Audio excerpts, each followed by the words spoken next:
नमस्कार बच्चों। चलिए आइए आज हम लोग पढ़ते हैं ये जो न्यूमेरिकल क्वेश्चन है आपके फिजिक्स का जो पहला चैप्टर है रिफ्लेक्शन ऑफ लाइट। इस रिफ्लेक्शन ऑफ लाइट का जो जो न्यूमेरिकल क्वेश्चंस हैं भारतीय भवन के बुक में, तो हम लोग आज सॉल्व करने वाले हैं। भारतीय भवन में जो न्यूमेरिकल प्रश्न आएंगे, क्योंकि भारतीय भवन की जो पुस्तक है, इस भारतीय भवन की पुस्तक में जो चैप्टर है आपका पहला चैप्टर, जिसका नाम है reflection of light. Reflection of light, इस रिफ्लेक्शन ऑफ लाइट के सारे थ्योरी को हम लोग देख चुके हैं। अब हम लोगों को इसमें पढ़ना है कि जितने भी थ्योरिकल क्वेश्चन को, जितने भी थ्योरिकल चीजों को हम लोगों ने पढ़ा, अब उन सारे थ्योरी पर जो बन रहे सवाल है, उन सारे सवालों को आज हम लोग सॉल्व करेंगे। तो आइए देखते हैं सारे सवालों को, कौन कौन से सवाल हैं। तो आप लोग भारतीय भवन का जो न्यूमेरिकल क्वेश्चन होगा पहला चैप्टर का, आप लोग अपने बुक से भी निकाल करके देख सकते हैं। इसके साथ ही अंत में हम एनसीईआरटी में जो दिया गया इससे रिलेटेड, यानी रिफ्लेक्शन ऑफ लाइट से रिलेटेड जो दिया गया टॉपिक या जो दिया गया सवाल है, उन सवालों पर भी हम लोग चर्चा करेंगे। फिलहाल हम लोग देखते हैं कि भारतीय भवन में जो दिया गया सवाल है, उन सवालों को देखते हैं। कितने जो भी न्यूमेरिकल दिया गया है, इस न्यूमेरिकल को हम लोग आसानी से सॉल्व करेंगे। जहां नहीं समझ में आएगा आप आसानी से हमें पूछेंगे, और उसके बावजूद भी समझ में नहीं आएगा तो आप हमें जरूर कमेंट बॉक्स में बताएंगे कि सर कहाँ समझ में आया, कहाँ समझ में नहीं आया, सर एक बार अगेन बताया जाए। तो फिर हम कोशिश करेंगे कि आपको पुनः समझाने का। ठीक है, तो चलिए आइए देखते हैं पहला सवाल क्या है। ध्यान से देखेंगे तो आसानी से समझ में आ जाएगी। कह रहे एक अवतल दर्पण, ध्यान से देखेंगे दर्पण कैसा है, अवतल। तो सबसे पहले हम एक दर्पण बना लेते हैं, अवतल दर्पण बना लेते हैं। चलिए अवतल दर्पण हमने बना लिए, अवतल दर्पण हम बना लिए। अब कह रहा है कि इस अवतल दर्पण की फोकस दूरी, इस अवतल दर्पण की फोकस दूरी है वो 20 सेंटीमीटर। यानी कि इस अवतल दर्पण का जो फोकस दूरी है वो है 20 सेंटीमीटर। ये इसको हम अवतल दर्पण पूर्ण रूप में हम रंग ले रहे हैं, और इसका जो फोकस दूरी है वो 20 सेंटीमीटर। मान के चलिए ये पूरा इस तरह से घुमाएंगे तो सी यहाँ पर आ जाएगा। मान लीजिए यहाँ पी है, यहाँ पर एफ है, और यहाँ पर क्या है, सी है। और दर्पण के ध्रुव पी और मुख्य फोकस एफ के बीच की दूरी को ही फोकस दूरी यानी कि स्मॉल एफ कहते हैं। और ये स्मॉल एफ कितना है, 20। तो चिन्ह परिपाटी के नियम में हम सब पढ़े हैं, या चिन्ह परिपाटी का नियम कहता है कि आपतित किरण के विपरीत दिशा में जब दूरी को मापते हैं तो उसका चिन्ह ऋणात्मक होता है। तो सवाल में क्या दिया गया है जरा देख लेंगे हम। सवाल में दिया गया है, मान लीजिए इस तरह से बनाएंगे, इस तरह से सॉल्व करेंगे। दिया गया है कौन से दर्पण है, अवतल दर्पण। दर्पण कौन सा है, अवतल दर्पण में, अवतल दर्पण में क्या सब, फोकस दूरी 20 सेंटीमीटर। अब देखिए फोकस दूरी अवतल दर्पण का इधर है, तो कोई भी किरण जाएगी तो इधर से, और किरण जब इधर से जाएगी और उसके विपरीत दिशा में दूरी मापेंगे तो दूरी ऋणात्मक होगा, चिन्ह उसका ऋणात्मक होगा। तो फोकस दूरी यानी कि स्मॉल एफ, इसका जो यहाँ मान दिया हुआ है वो 20 सेंटीमीटर। और हम जानते हैं कि सवाल बनाने में -20 सेंटीमीटर लिखना पड़ेगा, क्योंकि दर्पण का ध्रुव जो है वो पोल से आपतित किरण के विपरीत दिशा में मापते हैं, इसीलिए इसका चिन्ह क्या होता है, माइनस। मान के चलिए अगर इधर कोई दूरी मापनी होगी तो इसका चिन्ह होगा प्लस, और इधर कोई भी दूरी मापनी होगी तो उसका चिन्ह होगा माइनस। चिन्ह परिपाटी के नियम से हम लोग इस चीज को पढ़े हैं। चलिए अब आगे देखिए, फोकस दूरी तो इसमें पता है कि 20 सेंटीमीटर फोकस दूरी है। इसके अलावा एक वस्तु कहा है, एक वस्तु दर्पण के ध्रुव से 30 सेंटीमीटर की दूरी पर है। अब एक वस्तु है जो दर्पण के ध्रुव से 30 सेंटीमीटर की दूरी पर है। देखिए दर्पण का ध्रुव यहाँ, दर्पण के ध्रुव से 30 सेंटीमीटर की दूरी पर है। देखिए 20 सेंटीमीटर पर एफ है, 20 सेंटीमीटर पर एफ है, और दर्पण के ध्रुव से 30 सेंटीमीटर पर वस्तु है। यानी कि वस्तु 30 सेंटीमीटर पर है, तो यहाँ देखिए कहाँ होना चाहिए वस्तु। यदि P से F के बीच की दूरी 20 है, तो इसका मतलब P से C के बीच की जो दूरी होगी वो 40 होगी। इसका अर्थ ये हुआ कि इसका जो आधा दूरी होगा ना, वहीं पर एक वस्तु को रखा गया है। मान लीजिए हम वस्तु को, ये लीजिए यहाँ हम वस्तु को रख दिए, यानी कि वस्तु जो है दर्पण के ध्रुव P से कितना सेंटीमीटर की दूरी पर रखा हुआ है, 30 सेंटीमीटर। यानी कि यहाँ से अगर हम दर्पण के ध्रुव P को देखेंगे तो U का जो मान है वो 30 सेंटीमीटर है, और ये माइनस में आएगा। क्यों माइनस में आएगा, अभी तुरंत पढ़े थे हम लोग क्योंकि किरण तो इस तरह से जाएगी और किरण के विपरीत दिशा में हम दूरी को मापेंगे, यहाँ से इधर मापेंगे दूरी, तो इसलिए इसका चिन्ह क्या हो जाएगा, माइनस हो जाएगा। अब आइए देखिए कि इसमें जो सवाल में जो दिया गया, एक अवतल दर्पण की फोकस दूरी 20 सेंटीमीटर है, एक वस्तु दर्पण के ध्रुव से 30 सेंटीमीटर की दूरी पर रखी गई है, करें प्रतिबिंब कहाँ बनेगा। सिंपल सा क्वेश्चन है, बिल्कुल इजी क्वेश्चन है, आप आसानी से इसे समझ सकते हैं कि एक सवाल है जिसमें फोकस दूरी पता है और ये भी स्पष्ट है कि दर्पण कौन सा है, अवतल। अवतल दर्पण में फोकस दूरी दिया हुआ है 20 सेंटीमीटर और ध्रुव से वस्तु 30 सेंटीमीटर की दूरी पर रखा हुआ है। तो इसका मतलब है फोकस दूरी F मालूम है, इसके साथ हमें मालूम है वस्तु दूरी, इसके साथ क्या मालूम है, वस्तु दूरी। वस्तु दूरी मालूम है, यानी कि ये होता है U, और ये U का वैल्यू कितना है, -30 सेंटीमीटर, -30 सेंटीमीटर है। अब जरा दिमाग लगाइए, F और U पता है, यहाँ का प्रतिबिंब कहाँ बनेगा ये निकालिए, प्रतिबिंब की दूरी निकालनी है, और प्रतिबिंब की दूरी को निकालने के लिए हम सबको पता है कि प्रतिबिंब दूरी भी को कहते हैं। इसमें जो कुछ जो शॉर्ट लेटर का इस्तेमाल जो किया गया है, इसके बारे में हम लोग पहले भी पढ़ चुके हैं कि ध्रुव को P से सूचित करते हैं, फोकस को F से करते हैं, वक्रता केंद्र को C से करते हैं। दर्पण के ध्रुव P और मुख्य फोकस F के बीच की दूरी को स्मॉल f यानी कि फोकस दूरी कहते हैं। दर्पण के ध्रुव P से C के बीच की दूरी को R कहते हैं, वक्रता त्रिज्या कहते हैं। इसके अलावा जहां वस्तु रखी जाती है वस्तु दूरी को U कहा जाता है, और जहां प्रतिबिंब बनेगा उस प्रतिबिंब की दूरी को V कहते हैं।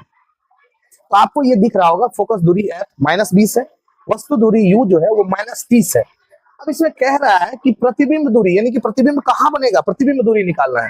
तो आसानी से हम लोग यहाँ क्या करेंगे, वैसे प्रतिबिंब दूरी निकालना है, प्रतिबिंब दूरी यानी कि भी निकालना है, तो भी के लिए आसानी से ये फॉर्मूला हम लोग लगा सकते हैं। प्रतिबिंब दूरी भी के लिए आसानी से दर्पण सूत्र लगा सकते हैं। तो यदि आप में से किसी को भी दर्पण सूत्र पता हो तो फटाफट कमेंट करेंगे कि दर्पण सूत्र होता क्या है। तो दर्पण सूत्र यहाँ लगाएंगे, ये 1/, बोलिए क्या होता है फटाफट, 1/f = 1/v + 1/u, 1/v + 1/u। दर्पण सूत्र होता है 1/f = 1/v + 1/u, ये है दर्पण सूत्र। अब देखिए दर्पण सूत्र यहाँ आ गया। अब इसको हम आसानी से क्या करेंगे, आसानी से इसको हम सॉल्व कर लेंगे। देख लीजिए, थोड़ा छोटा कर देते हैं इसको, ओए होए गायब हो गया। देखिए अब इसको हम लोग क्या करेंगे, देख लीजिए, अब इसको आसानी से हम लोग सॉल्व कर लेंगे। देखिए सॉल्व कैसे होगा, देखिए f का वैल्यू पता है 1/-20 है, बराबर v का मान निकालना ही है, और u का मान जो है -30 है, -30। ठीक है, कोई दिक्कत आप लोग को। तो देखिए अब 1/20 को यहाँ -1/20 लिख सकते हैं, यहाँ रिप्लाई दैट का साइन देंगे, ये ध्यान रखेंगे। यहाँ बराबर है बराबर 1/v का मान निकालना ही है, प्लस माइनस माइनस यहाँ भी हो जाएगा 1/30, यानी कि -1/20 बराबर 1/v - 1/30। चलिए आइए यहाँ सॉल्व करके दिखाते हैं आपको। यानी अब इसको क्या करेंगे, चर राशि वाले को एक तरफ, अचर वाले को एक तरफ कर लेंगे, चर वाले को एक तरफ और अचर वाले को एक तरफ। चलिए ये देखिए -1/20 है, इधर से -1/30 हो जाएगा तो 1 + 1/30 बराबर हो जाएगा 1/v। अब देखिए 20 और 30 का एलसीएम अगर लेंगे तो ये आएगा 60। 20 और 30 का एलसीएम लेंगे तो कितना आएगा, 60 आएगा। 20 और 30 का एलसीएम कितना आएगा, 60। 20 या 60 यानी कि -3 प्लस 30 से भाग देंगे 60 में, तो 30 × 60 यानी कि +2 बराबर 1/v। अब यहाँ देखिए -3 + 2 क्या हो जाएगा, -1/60 बराबर 1/v। अब क्रॉस मल्टीप्लीकेशन करेंगे तो हो जाएगा -v बराबर 60, इसलिए v का मान आ जाएगा -60, यानी v का मान -60 आया।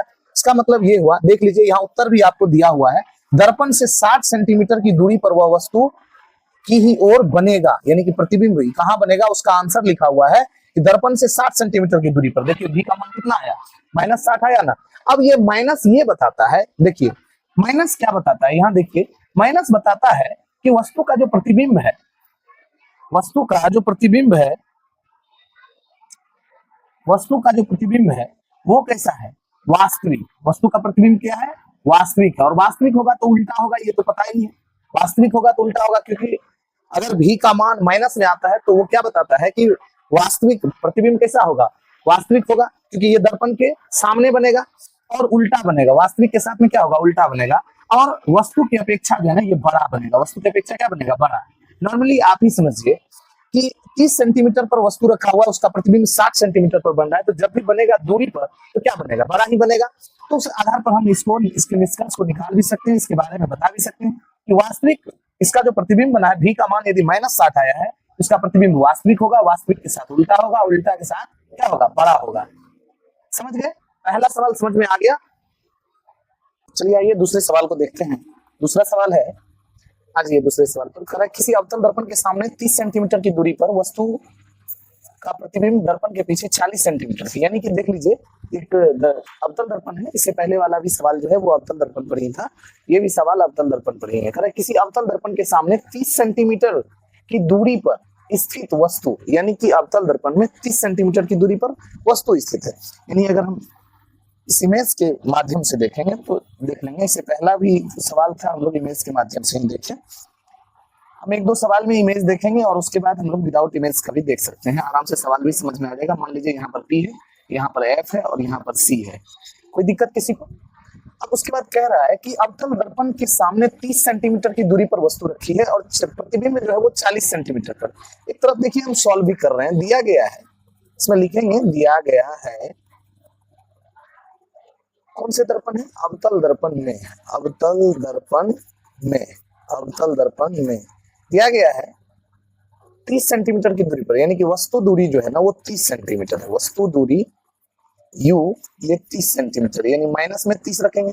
ये हमेशा याद रखना है आप सबको कि जब भी अवतल दर्पण हो या उत्तल दर्पण हो, उसकी जो वस्तु की दूरी होगी वो हमेशा U जो होगा वो हमेशा माइनस में ही होगा। क्यों होगा, क्योंकि जब भी हम रखेंगे तो दर्पण के सामने ही वस्तु को रखेंगे, और जब मान लीजिए कि यहाँ पर हम वस्तु को रखे हैं तो यहाँ से जो किरण, एक किरण को दर्पण पर आपतित करेंगे तो उसके बाद हम देखेंगे कि ये जो दूरी हमको मापना होगा P से U की, यानी कि P जहाँ वस्तु है उसकी दूरी मापेंगे तो वो आपतित किरण के विपरीत दिशा में मापना होगा। तो जब आपतित किरण के विपरीत दिशा में दूरी मापेंगे तो हम सबको पता है कि उसका चिन्ह क्या हो जाता है, ऋणात्मक होता है।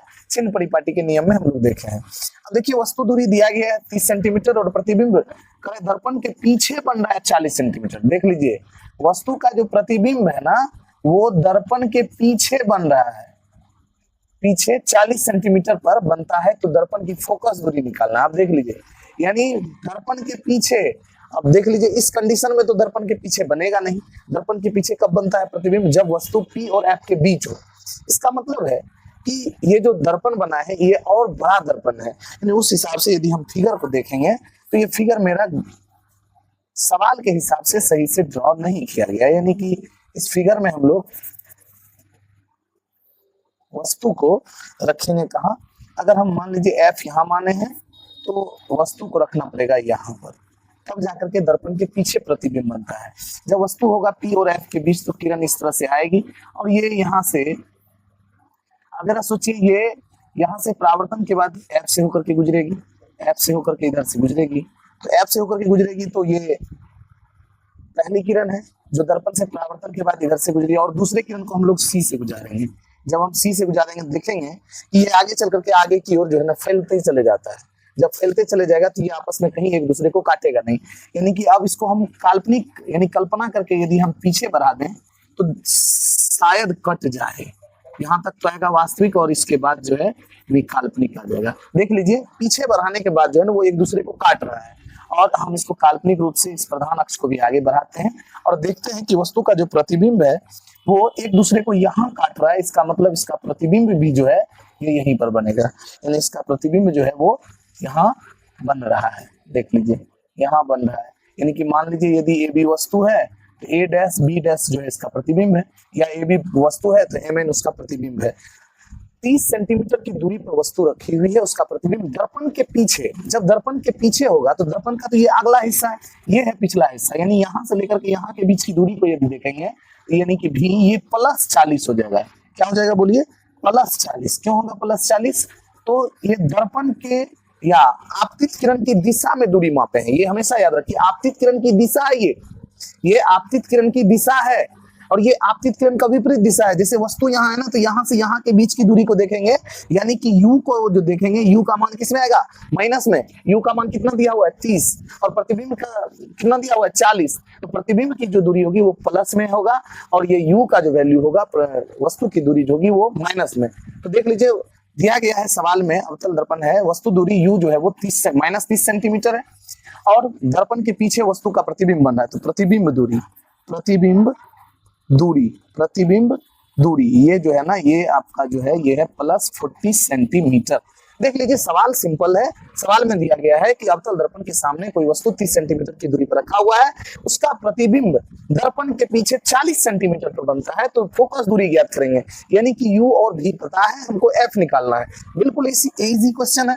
देख लीजिए वस्तु दूरी u -30, प्रतिबिंब दूरी v 40 +40 है। दर्पण सूत्र लगा देंगे, कुछ नहीं करना है। दर्पण सूत्र जैसे लगाएंगे, आप सब पढ़े हुए हैं। दर्पण सूत्र क्या होता है, 1/f = 1/v + 1/u। ये दर्पण सूत्र होता है, आप लोगों ने याद भी किया होगा ये, यानी कि 1/f, f का मान तो निकालना ही है, v का मान दिया हुआ है 1/+40 1/-30 अब देखिए 1/f = 1/40 ± 1/30। यहाँ तक किसी को कोई समस्या नहीं हो। अगर किसी को भी कोई भी समस्या होगी तो वो आप अपना जो भी राय होगा, समझाने का तरीका आपको अच्छा लग रहा है कि नहीं लग रहा है, इस बातों को आप अपने कमेंट बॉक्स में जरूर अपना राय रखें, अपना प्रतिक्रिया दें। देख लीजिए 40 और 30 का एलसीएम जब लेंगे तो 40-30 का एलसीएम हो जाएगा, आप लोग बताइए कितना होगा, 40-30 का एलसीएम कितना होगा, जल्दी फटाफट कमेंट कीजिए। 40-30 का एलसीएम कितना होगा, नहीं आ रहा होगा निकालने में तो यहाँ देख लीजिए आसानी से हम निकाल लेंगे, नहीं तो जिसको आता है तो बेहतर है फटाक से कमेंट कीजिए। देख लीजिए 2 से 20 × 40 और 15 × 30। अब तो 2 से लगेगा नहीं, 3 से लगेगा नहीं, लगेगा 4 से 5 से, चलिए 5 से लगाते हैं। 5 × 20, 5 × 15, तो 5 × 10 = 40 कितना होता है 120। जिनको पता होगा वो तो कमेंट में अपना लिखेंगे, जिनको नहीं पता होगा वो इस तरह से अपना निकाल करके तब यहाँ रखेंगे। तो 40-30 का एलसीएम कितना होगा 120। अब देखिए 40 से 120 में भाग देंगे तो ये आएगा 40 × 120 यानी कि 3 होता है, 3 × 1 3 होगा, माइनस यहाँ दे दिए 30 × 4 = 120 4, यानी कि 3 - 4/120 यहाँ तक हो गया। अब इसको हम यहाँ पर सॉल्व कर रहे हैं, देख लीजिए यानी 1/f = आ रहा है -3 - 4 यानी कि -1/120। अब क्रॉस हो, यहाँ इस तरह का सवाल जब भी आप देखेंगे तो यहाँ क्रॉस मल्टीप्लीकेशन होता है, तो यदि हम इसको कोना कोनी गुना करेंगे तो -f बराबर हो जाएगा 120, इसलिए f अब किसी भी चर राशि के साथ तो माइनस इस तरह से रहेगा नहीं, तो इसको भेज देंगे हम अचर के पास यानी कि -120। जरा देख लीजिए कि f का जो वैल्यू अर्थात फोकस दूरी जो आया, फोकस दूरी, ये जो फोकस दूरी आया वो कितना आया आपका, ये फोकस दूरी कितना आया 120 सेंटीमीटर इसका फोकस दूरी। देखिए इसका आंसर भी बगल में लिखा हुआ है, 120 सेंटीमीटर इसका फोकस दूरी आया। अब देखिए कि f का मान माइनस में आया तो इसका क्या मतलब है, चिन्ह परिपाटी के नियम के हिसाब से यदि f का मान माइनस में आ रहा है तो इसका मतलब है कि दर्पण कैसा होगा, अवतल होगा। दर्पण कौन सा होगा, अवतल दर्पण होगा। तो आपको समझ में आ गया ये सवाल। चलिए नेक्स्ट सवाल को देखते हैं, आगे के सवाल को देखते हैं। देखिए अगला सवाल है, एक अवतल दर्पण की फोकस दूरी 15 सेंटीमीटर। फिर वही दर्पण, कौन सा दर्पण है, अवतल दर्पण। चलिए देखते हैं, दिया गया है अवतल दर्पण में, थोड़ा मार्कर को हम छोटा कर लें, ज्यादा बड़ा रहता है सवाल कमरता है। आप लोग को स्पष्ट दिखाई दे रहा हो तो कमेंट बॉक्स में जरूर लिखें कि यस सर, ठीक है। नहीं दिखाई दे रहा होगा तो आप हमें बताएंगे। दिया गया है देखिए दर्पण कौन सा है, फिर वही अवतल दर्पण। कौन सा दर्पण है, अवतल दर्पण,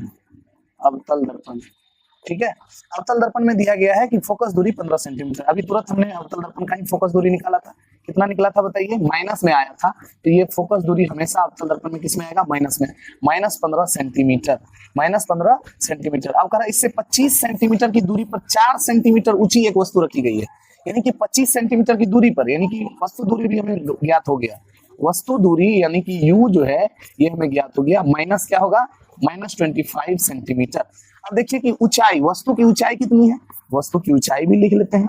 वस्तु की ऊंचाई यानी कि क्या, h, ये जो है आपका ऊंचाई जब भी होगा +4 सेंटीमीटर, ये प्लस में होगा, इसमें आएगा प्लस में। अब देखिए वस्तु की ऊंचाई ये पता ही है, अब कह रहा है कि एक वस्तु रखी गई है, आगे देखिए दर्पण से कितनी दूरी पर इसका प्रतिबिंब बनेगा। चलिए आइए देखिए, वस्तु की ऊंचाई h जो है 4 सेंटीमीटर है। सबसे पहले ये देख लीजिए कि अवतल दर्पण में फोकस दूरी, वस्तु दूरी और वस्तु की ऊंचाई प्राप्त है हमको।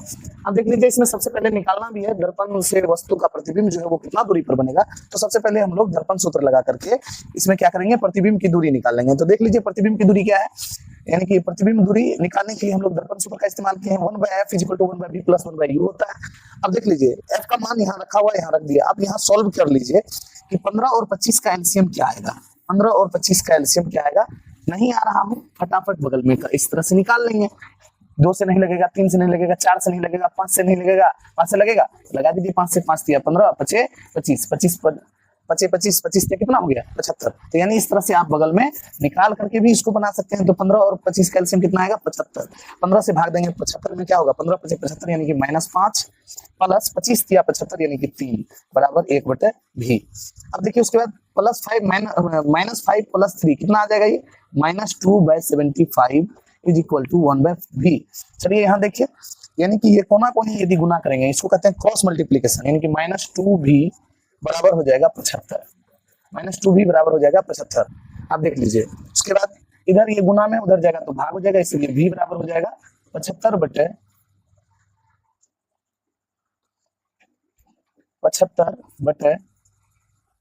-2 काट देंगे तो ये आ जाएगा -37.5 सेंटीमीटर। यानी कि प्रतिबिंब दूरी जो है वो निकला है -37.5। जब भी माइनस लग गया तो दिमाग में तो इतना फिक्स हो जाना चाहिए कि जब भी v का मान माइनस में आएगा तो वस्तु का प्रतिबिंब वास्तविक होगा और उल्टा होगा। इसके साथ ही जब वास्तविक और उल्टा होगा तो दर्पण एक ही है, अवतल दर्पण, जिसमें वस्तु का प्रतिबिंब वास्तविक और उल्टा बन सकता है। तो दर्पण तो पता ही है, दर्पण अवतल है, तो इससे पता चलता है कि ये जो बनाया गया है मेरा आंसर क्या है, सही है। अब आगे देखिए इसी में कह रहा है कि प्रतिबिंब का आकार क्या होगा। इसके आकार के लिए तो अब इसके लिए आवर्धन सूत्र का इस्तेमाल करना होगा। तो चलिए इधर देखिए, इधर आवर्धन सूत्र का, यानी कि v का मान इतना आ गया, यानी प्रतिबिंब दूरी ज्ञात हो गया। अब इसके लिए क्या होगा, प्रतिबिंब की ऊंचाई, प्रतिबिंब की ऊंचाई, यानी प्रतिबिंब की ऊंचाई को h डैश से सूचित किया जाता है। प्रतिबिंब की ऊंचाई h डैश के लिए कौन सा परिभाषा का इस्तेमाल कर देंगे, आवर्धन के परिभाषा से। क्या लिखा हुआ है, प्रतिबिंब की ऊंचाई बटे वस्तु की ऊंचाई, यानी कि h डैश बटे क्या h बराबर क्या होता है, m बराबर क्या होता है फॉर्मूला, -v/u, तो -v/u। तो देख लीजिए h डैश निकालना है, h का मान कितना दिया हुआ है, देख लीजिए 4 सेंटीमीटर, 4 यहाँ हो गया। अब उसके बाद -v का मान कितना निकाले हैं अभी, -37.5, या इसको दशमलव में ये जो रूप है इसी को लिख लीजिए, 75 बटे हो जाएगा 2, पूरे पर बटे है u का मान कितना है -25। तो यूं ही देखिए ये माइनस दोनों को काट देंगे तो ये सीधा सीधी आ जाएगा। अब इसको अगर हम इस तरह से करें h डैश बटे 4 = क्या हो जाएगा, -75 बटे 2 गुना 1 बटे -25, 25 से काट देंगे इसको, 25 × 75, यानी कि माइनस माइनस तो ऑलरेडी कट जाएगा। यहाँ देखिए अब कोना कोनी यदि हम गुना करें तो क्या आएगा, 2 गुना h डैश, तो 2h डैश बराबर 4 × 12। इसीलिए अब बताइए h डैश बराबर हो जाएगा, ये इसके साथ गुना में इधर आएगा क्या होगा, भाग होगा, 12/2, यानी कि काट देंगे इसको तो ये हो जाएगा 6 सेंटीमीटर। अब जरा बताइए कि प्रतिबिंब की दूरी कह रहा था निकाल दिए प्रतिबिंब की दूरी, और उसके बाद इसी में कह रहा है कि इसका आकार क्या होगा, यानी 6 सेंटीमीटर क्या होगा ऊंचा, 6 सेंटीमीटर ऊंचा। और उसके बाद वह कह रहा है सीधा होगा या उल्टा, ये तो यहीं से पता चल रहा है सीधा होगा या उल्टा, माइनस में आ गया आंसर, तो ये वास्तविक होगा और वास्तविक होगा तो ये उल्टा होगा, तो इससे स्पष्ट होता है। अब इसका हम आंसर इस तरह से लिख सकते हैं, अतः वस्तु का प्रतिबिंब, चलिए यहाँ लिखते हैं, दिखाई देना चाहिए सबको, अतः वस्तु का प्रतिबिंब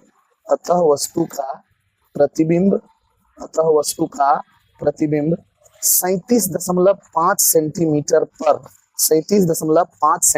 पर वास्तविक बनेगा, और वास्तविक बनेगा तो हम सबको पता है उल्टा बनेगा, वास्तविक उल्टा, और 6 सेंटीमीटर ऊंचा, यानी कि 37.5 सेंटीमीटर पर वास्तविक उल्टा एवं 6 सेंटीमीटर ऊंचा बनेगा, 6 सेंटीमीटर ऊंचा बनेगा। यही हो गया आपका सवाल नंबर 3। यानी कि सवाल नंबर 3 का आंसर इस तरह से आएगा। आप लोग को समझ में आना चाहिए, यदि नहीं आ रहा होगा तो फिर भी आप कमेंट करके हमें बता सकते हैं कि सर एक बार पुनः इसको समझाया जाए, या नहीं तो आप वीडियो को स्लो करके या वीडियो को अगेन देख करके आप इस सवाल को समझ सकते हैं। बहुत ही आसान सा और प्यारा सा सवाल है। ऐसे सवाल जो है ना कई बार बोर्ड की परीक्षा में पूछे जाते हैं, इसीलिए आप लोग बड़ी ही उम्मीद के साथ यदि हमारे वीडियो को देखते होंगे तो हम आशा करते हैं कि आपको हम ये सवाल समझाने का पूर्ण रूपेण कोशिश किए हैं और आपको समझ में भी आया होगा कि एक अवतल दर्पण से 20 सेंटीमीटर की दूरी पर, अब आपको विदाउट फिगर भी समझ में आ जाएगा, अब फिगर बनाने की कोई आवश्यकता है नहीं। देख लीजिए सवाल है अवतल दर्पण से, यानी दिया गया है, फिर इसमें दिया गया है कह रहे 20 सेंटीमीटर की दूरी पर 2 सेंटीमीटर ऊंची एक वस्तु रखी गई है, यानी कि वस्तु की दूरी जो है, वस्तु दूरी u जो है ये रखा हुआ, ये दिया हुआ है 20 सेंटीमीटर, यानी कि -20 सेंटीमीटर, और ऊंचाई, वस्तु की ऊंचाई जो है वो दी हुई है, वस्तु की ऊंचाई यानी कि h जो है ये +2 सेंटीमीटर है, और दर्पण से 40 सेंटीमीटर की दूरी पर वस्तु का वास्तविक प्रतिबिंब होता है। ध्यान दीजिएगा, जब सवाल में वास्तविक शब्द आ जाए तो इसका मतलब उसका चिन्ह माइनस होगा, और जब काल्पनिक आएगा तो उसका चिन्ह प्लस होगा, ये ध्यान में रखेंगे आप सब। दर्पण से 40 सेंटीमीटर की दूरी पर वास्तविक प्रतिबिंब प्राप्त होता है, यानी कि प्रतिबिंब दूरी, देख लीजिए प्रतिबिंब दूरी जो है यानी कि भी, ये जो है आपका -40 सेंटीमीटर है। वास्तविक कह रहा है, वास्तविक का मतलब हम सबको पता है कि इसका चिन्ह किसमें आएगा, माइनस में आएगा, यानी कि ये 3 चीज आपको पता है, u पता है, v पता है और h पता है। सेम सवाल है, पिछला जो सवाल हम लोग पीछे वाला देखे 3 नंबर का सवाल, ठीक उसी तरह का सवाल ये भी है, बस थोड़ा सा अंतर क्या है कि उसमें f दिया हुआ था और इसमें v दिया हुआ है, तो और आसान हो गया, f निकाल करके v निकालना था, फिर v से ये आपको h डैश निकालना था। इसमें क्या है कि डायरेक्ट आपको u और v पता ही है, आपको h का निकालना है तो आवर्धन सूत्र यहाँ पर लगा दीजिए। अब देखिए निकालना क्या है, कह रहा है दर्पण की फोकस दूरी, यानी कि दर्पण का जो है ना फोकस दूरी निकालना है, और उसके बाद प्रतिबिंब का आकार निकालना है, यानी कि फोकस दूरी भी निकालना है, इसके साथ में प्रतिबिंब की जो ऊंचाई है वो भी निकालना है। चलिए आते हैं हम लोग सवाल की ओर। कह रहा है प्रतिबिंब वस्तु दूरी u भी, ये सब पता है, हम लोग को फोकस दूरी निकालना है, यानी फोकस दूरी f के लिए यदि f निकालना है तो यहाँ भी हम लोग दर्पण सूत्र लगाते हैं, 1/f = 1/v + 1/u। ये कौन सा सूत्र है, दर्पण सूत्र। ये कौन सा सूत्र है, दर्पण सूत्र से। अब जरा सोचिए 1/f, f का मान नहीं है निकालना है, यहाँ लिखा हुआ भी है, f का मान निकालना है तो 1/f = v। v का मान कितना है, -40, यानी कि 1 - 40, यानी 1/1 क्या है, -40 प्लस यहाँ हो जाएगा 1/-20।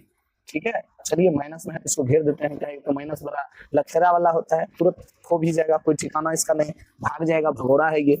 1/f = क्या हो जाएगा, प्लस माइनस माइनस, यानी 1 - 1/40 प्लस माइनस, यहाँ भी -1/20, सॉरी यहाँ -1/20। ठीक है, अब हम यहाँ देखेंगे 1/f = 40 और 20, इसका जो एलसीएम लेंगे तो वो 40 होगा, -1 यहाँ आ जाएगा, और यहाँ -2, 22 जा 40 होता है, यानी कि 2, यानी देख लीजिए 20 दूनी 40, 40 से 40 में भाग देंगे 1 होगा, और 1 को 1 से गुना करेंगे तो 1 ही होगा, 20 से 40 में भाग देंगे 20 दूना 40, 2 से 1 को गुना करेंगे तो 2 होगा, तो -1 - 2 आ गया। अब चलिए आगे देखिए, यहाँ 1/f = हो जाएगा -1 - 2 हो जाएगा -3/40, यहाँ तक दिखाई दे रहा होगा सबको। अब आगे देखिए, यहाँ हम इसको आगे सॉल्व कर दे रहे हैं, करें 1/f = हो जाएगा, यानी कि -3, ये तो हो गया ना। अब इसको क्रॉस मल्टीप्लीकेशन कर दें हम लोग, क्या करेंगे, इसको क्रॉस मल्टीप्लीकेशन कर देंगे तो क्या आ जाएगा, यहाँ देख लीजिए f × -3 है, तो यानी कि -3f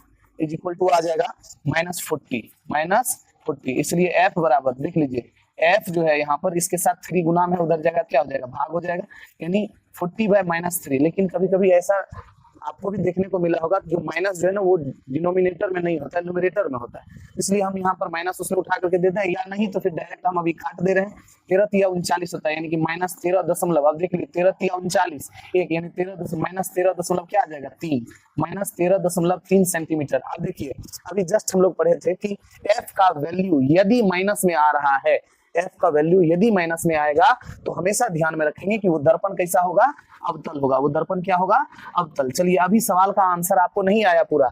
अभी देखिए दर्पण की फोकस दूरी निकली है केवल, अब इसके साथ प्रतिबिंब का आकार भी निकालना है। तो प्रतिबिंब के आकार के लिए हम लोग पढ़े थे क्या होता है, एक आवर्धन सूत्र लगाएंगे। कौन सा सूत्र लगाएंगे, आवर्धन सूत्र। तो देख लीजिए हमको निकालना क्या है, प्रतिबिंब की ऊंचाई, प्रतिबिंब की ऊंचाई, प्रतिबिंब की ऊंचाई।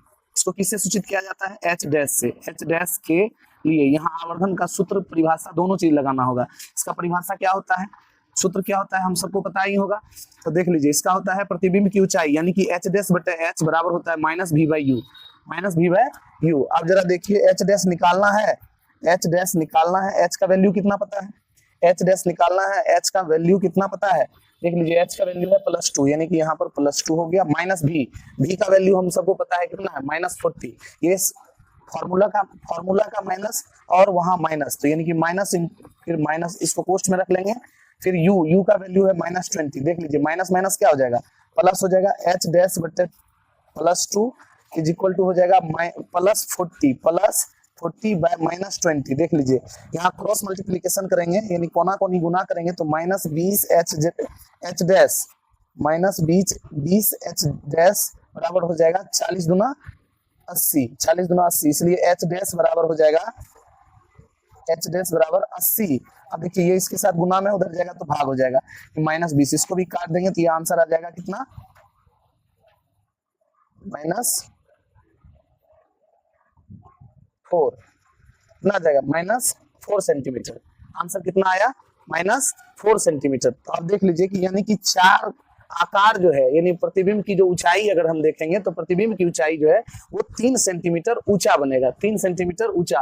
प्रतिबिंब था कितना बड़ा, तो वस्तु कितना बड़ा था, 2 सेंटीमीटर ऊंचा, और उसका जो वस्तु का प्रतिबिंब का ऊंचाई जो है वो है 4 सेंटीमीटर। आप देखिए इस सवाल में क्या कह रहा था, ये सवाल था कि एक अवतल दर्पण से 20 सेंटीमीटर की दूरी पर 2 सेंटीमीटर ऊंची यानी 20 सेंटीमीटर की दूरी पर, तो यू का मान था 20 सेंटीमीटर और 2 सेंटीमीटर ऊंचा एक वस्तु रखा गया। दर्पण से 40 सेंटीमीटर की दूरी पर वास्तविक प्रतिबिंब, जब वास्तविक प्रतिबिंब होता है तो हम सबको पता है कि भी का जो चिन्ह होता है वो माइनस हो जाता है और -40 सेंटीमीटर। अब इसी से निकालना था दर्पण की फोकस दूरी, निकाल दिए दर्पण की फोकस दूरी। प्रतिबिंब का आकार निकालना था, इसके लिए हम प्रतिबिंब की ऊंचाई अर्थात आकार के लिए क्या कौन सा आवर्धन सूत्र और परिभाषा का इस्तेमाल किया, आराम से इसको निकाल लिए 4 सेंटीमीटर। अब हम यहाँ लिख सकते हैं अतः वस्तु का प्रतिबिंब, अतः वस्तु का प्रतिबिंब तो इसमें है ही, इसमें लिखेंगे अतः दर्पण की फोकस दूरी, अतः दर्पण की फोकस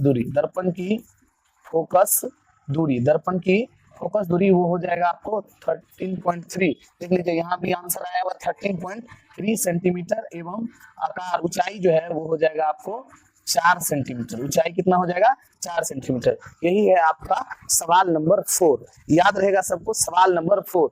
अब देखिए सवाल नंबर 4 का आंसर आ गया। अब सवाल नंबर 5 की ओर चलते हैं। सवाल नंबर 5 देख लीजिए, सवाल नंबर 5 में कह रहे एक अवतल दर्पण से, फिर देखिए अवतल दर्पण का ही सवाल है, अवतल दर्पण का ही सवाल है। कह रहे 32 सेंटीमीटर की दूरी पर 2 सेंटीमीटर ऊंची एक वस्तु रखी गई है, प्राप्त प्रतिबिंब वास्तविक उल्टा है तथा उसका आकार 3 सेंटीमीटर है। अब देख लीजिए ध्यान से समझिएगा इस प्रश्न को, बहुत ही विचारणीय, बहुत ही आसान भी है और बहुत थोड़ा सा सोचने समझने वाला भी है। अभी जैसे ही पढ़े थे अगला सवाल ठीक उसी की तरह ये भी सवाल है। कह रहे एक अवतल दर्पण से 32 सेंटीमीटर की दूरी पर 2 सेंटीमीटर ऊंची, यानी कि एक अवतल दर्पण है, मान के चलिए ये एक अवतल दर्पण है और इस अवतल दर्पण में कह रहा है, ध्यान से देखिए, इस अवतल दर्पण में कह रहा है 32 सेंटीमीटर बना लेते हैं पहले। एक अवतल दर्पण बना लिए, इसे कह रहा है 32 सेंटीमीटर। देख लीजिए P यहाँ है, F मान लीजिए यहाँ है, C मान लीजिए यहाँ पर है। कह रहा है 32 सेंटीमीटर की दूरी पर एक वस्तु रखी गई है, 32 सेंटीमीटर की दूरी, मान लेते हैं कि यहाँ ये 32 सेंटीमीटर है, यहाँ 32 सेंटीमीटर की दूरी पर एक वस्तु रखी गई है। अब इसको एक किरण को इससे कहाँ लाएंगे, दर्पण पर लाएंगे। वो किरण जो है आपको कहाँ से होकर के गुजरेगी, सबको पता है, F से होकर के गुजरेगी। दूसरा किरण कहाँ से गुजरेगी, सबको पता है, C से गुजरेगी। ये एक दूसरे को इधर काट देगी। अब जरा सोचिए कि इसका जो ऊंचाई है ना, ये ऊंचाई दिया हुआ है 2 सेंटीमीटर, यानी 2 सेंटीमीटर ये ऊंचा है, 2 सेंटीमीटर ऊंचा है। आप यहाँ फिगर के मदद से आप देख सकते हैं ये जो वस्तु जो 2 सेंटीमीटर ऊंचा है उसका प्रतिबिंब कितना का है, 3 सेंटीमीटर ऊंचा है, यानी कि 2 सेंटीमीटर वस्तु का प्रतिबिंब जो है वो 3 सेंटीमीटर ऊंचा है, यानी कि 3 सेंटीमीटर इसकी ऊंचाई है, 3 सेंटीमीटर ऊंचाई है। दर्पण की फोकस दूरी यानी कि इसका वैल्यू आपको निकालना है, देख लीजिए इसका वैल्यू आपको निकालना है, यानी कि यहाँ से यहाँ के बीच की दूरी जो होगी ये आपको निकालना है इस सवाल में। उसके बाद करा है दर्पण से प्रतिबिंब की दूरी, यानी कि इसकी दूरी भी निकालनी है आपको, यानी कि P से लेकर के ये भी Mn वस्तु का प्रतिबिंब जो बनता है, ए भी मान लीजिए वस्तु है तो Mn उसका प्रतिबिंब रखे हैं, तो दर्पण के ध्रुव P से लेकर के जहां वस्तु का प्रतिबिंब बना है उसके दूरी को कहते हैं V, तो इस V का भी वैल्यू निकालना है। यानी सवाल में और दिया गया U का वैल्यू दिया गया है, कितना दूरी पर रखा हुआ है 32 सेंटीमीटर। देख लीजिए सवाल यही है, अगर आप इमेज के माध्यम से समझ पाते हैं तो आप सवाल को और भी अच्छे तरीका से क्लियर कर पाएंगे।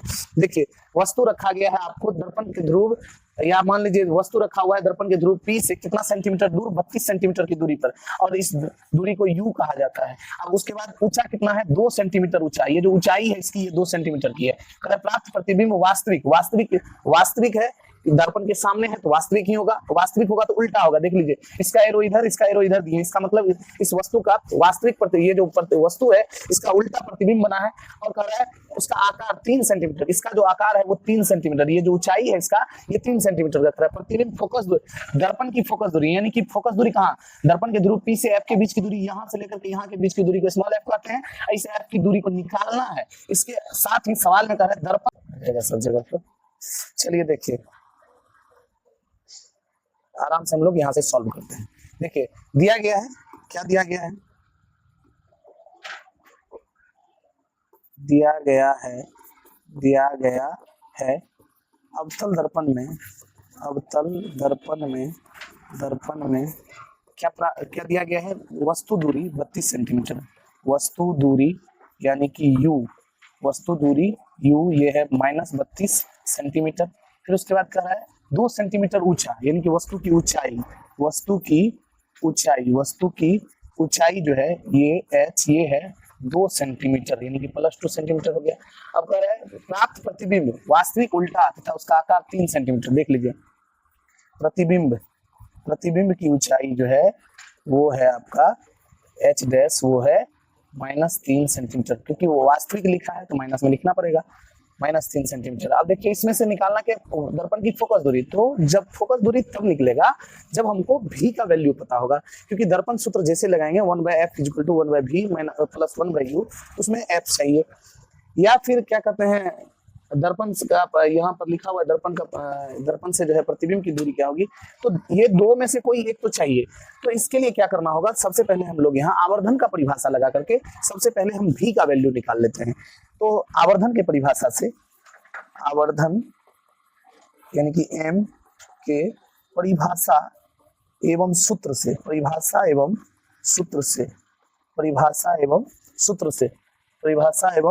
सूत्र से देख लीजिए, तो ये होता है h डैश बटे h बराबर -v/u। देख लीजिए परिभाषा से प्राप्त होता है प्रतिबिंब की ऊंचाई बटे वस्तु की ऊंचाई बराबर, और ये जो बराबर लिखे हैं ये इसके सूत्र से प्राप्त होते हैं, m बराबर -v/u। चलिए देखिए h डैश का मान कितना दिया हुआ है, h डैश का मान दिया हुआ है -3 और h का मान दिया हुआ है +2 बराबर -v का मान तो निकालना ही है, u का मान दिया हुआ है -32। अभी इसको हम यहाँ सॉल्व करेंगे तो देख लीजिए, वैसे ये माइनस कट गया, 32 दिया, अगर क्रॉस मल्टीप्लिकेशन करेंगे तो ये -2 भी होगा और बराबर हो जाएगा, यहाँ -2 भी के बाद हो जाएगा, यहाँ माइनस गुना माइनस प्लस हो जाएगा, 3 दूना 6 3 3 9 यानी कि 96। अब इसको अगर हम काट देंगे इसलिए भी बराबर आ जाएगा -96/2, यानी कि इसका मान आ जाएगा -48 कितना आया इसका वैल्यू, -48 सेंटीमीटर आया V का वैल्यू। आप जरा देखिए V का वैल्यू निकल गया, यानी कि प्रतिबिंब जो है वो बना है, V का वैल्यू निकला है 48 सेंटीमीटर, यानी कि ये 48 सेंटीमीटर की दूरी पर प्रतिबिंब बना है। अब इसके साथ इसमें V निकालना है, तो V निकालने के लिए अब हम यहाँ अब इसमें निकालना है F निकालने के लिए अब फोकस दूरी यानी F के लिए 1/f = 1/v + 1/u। आराम से हम f निकाल लेंगे इससे, 1/f = 1/v। v का मान कितना निकला है 48, आराम से यहाँ 48 यानी -48 है, -48 दे दिए प्लस 1/u। u का मान कितना है, u का मान दिया हुआ भी है -32 देख लीजिए आराम से निकल जाएगा 1/f बराबर, देखो लाइन है इसमें 1 बाय यानी माइनस 1 बाय 48 बराबर हो जाएगा sorry minus 1 by 48 plus minus 1 by 32। देख लीजिए 1/f बराबर हो गया 48 और 32 का अब आपको एलसीएम निकालना पड़ेगा। 48 और 32 का अगर आप एलसीएम निकालेंगे, देख लीजिए 48 2 से लगाएंगे 24, 32 16 9 32, फिर 2 से लगाएंगे 12 और ये हो गया 8, 2 से लगाएंगे 2 छके 12, 2 चौके 8, 2 से लगाएंगे 2 3 6, 2 दूनी 4, 2 दूनी 4, 4 दूनी 8, 8 9 16, 16 दूना 32, 32 3 96, यानी कि इसका जो होगा वो होगा 96। 48 दूना 96 माइनस 2 माइनस 32 3 96 माइनस 3, यानी कि 1 बाय f इक्वल टू हो जाएगा -5/96। क्रॉस मल्टीप्लीकेशन करेंगे -5f बराबर हो जाएगा 96, इसलिए f बराबर हो जाएगा -96/5। काट देंगे इसको तो 5 माइनस 5 एकम 5 4 5 नमा 45 19 25 95.2 19.2 यानी -19.2। देख लीजिए आ गया इसका 19.2 और 48 सेंटीमीटर, यानी कि हमारा आंसर f का वैल्यू इतना और v का वैल्यू इतना। देखिए युवराज जी चल रहा है वीडियो, झूठों चल रहा है। चलिए तो आपने अभी देखा सवाल नंबर 5। इसमें सवाल नंबर 5 में कह भी रहा था कि प्रतिबिंब का आकार इतना दिया हुआ है तो फोकस दूरी एवं दर्पण से प्रतिबिंब की दूरी निकालिए। तो देख लीजिए फोकस दूरी, पहले हम लोग प्रतिबिंब की दूरी निकाले, v का मान निकालिए 48 सेंटीमीटर और फिर इस v के मान से हम लोग फोकस दूरी f का मान निकालिए -19.2 सेंटीमीटर, यानी कि अवतल दर्पण है तो इसका f का मान हमेशा किस में आएगा, माइनस में आएगा। तो इसका मतलब है हमारा आंसर जो है ये बिल्कुल सही है। अब सवाल नंबर 6 आप लोग के लिए होमवर्क के लिए सवाल नंबर 6 है, एक अवतल दर्पण से 10 सेंटीमीटर की दूरी पर रखी वस्तु है, 4 गुना आवर्धित और वास्तविक प्रतिबिंब बनता है, तो बताएं कि प्रतिबिंब कहाँ बनता है। चलिए देखिए एक सवाल नंबर जो 6 है, यानी कि आपका जो 6 नंबर का सवाल है वो कह रहा है एक अवतल दर्पण से 10 सेंटीमीटर की दूरी पर रखी वस्तु का 4 गुना, यानी देख लीजिए हम थोड़ा हिंट्स कर दे रहे हैं, ये सवाल आप घर से बना करके लाएंगे, ये सवाल आपके होमवर्क के लिए है। एक अवतल दर्पण से 10 सेंटीमीटर की दूरी पर, यानी कि u का वैल्यू यहाँ रखा हुआ है -10 सेंटीमीटर कर है, इसका 4 गुना आवर्धित और वास्तविक प्रतिबिंब बनता है, यानी कि m का मान जो है ना 4 गुना है, 4 गुना। हम थोड़ा हिंट्स किए हैं, आप अपना से सोच समझ करके प्रतिबिंब कहाँ बनता है इस प्रश्न को सॉल्व करके आप लोग लाएंगे। आप लोग के लिए ये होमवर्क रहा और लेते हैं आपसे विदा, मिलते हैं फिर कल। जय हिंद।